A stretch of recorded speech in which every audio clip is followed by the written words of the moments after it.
Dhuna në futboll ka shënuar tjetër episod të shëmtuar.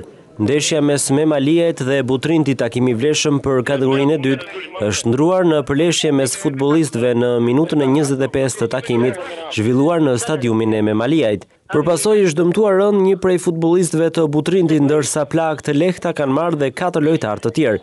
Kjo video që po shikoni është xhiruar me telefon celular nga tifozë të ndeshjes dhe që tregon qartë dhunën e ushtruar.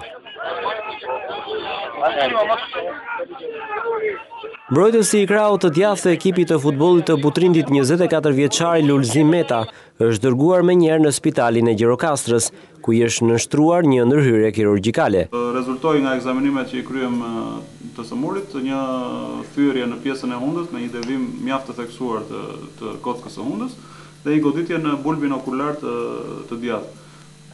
Pacientit ju krye ndërhyrje e reponimit të frakturës, ju vendos fashatur gipsi dhe aktualisht gjendja është e stabilizuar, është pa probleme. Besoj pacienti sportisti do kërkoj rreth një muaj që të rikuperohet përsëri. Për plot 40 minuta ndeshja është në prerë për të rifilluar pas kërkesës së gjyqtarit për shtim të pranisë së uniformave blu në mënyrë që të shmangej çdo lloj incidenti tjetër.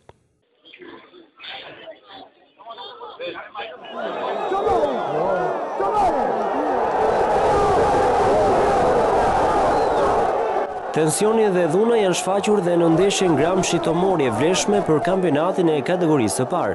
Kjo ndeshje shoqëruar nga ndërprerjet e vazhdueshme të lojës për shkak të provokimeve të shumta mes futbollistëve të skuadrës kundërshtare dhe tifozërisë vendase.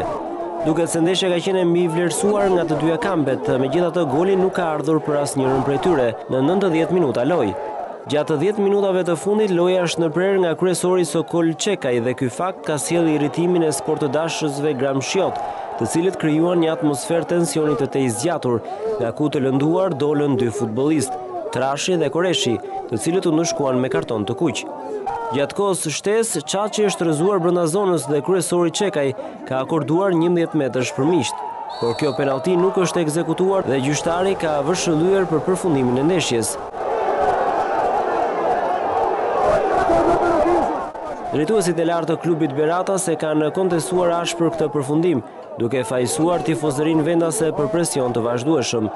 Pas së ndeshjes, trajneri Stojku deklaroi se Gramshi bëri rezistencë ndaj një kundërshtari të fortë, ndërkohë drejtuesit e Tomorit me anë të një deklarate për shtyp kërkojnë 3 pikët në tavolinë, pasi në Gramsh janë goditur lojtarët e ekipit të tyre.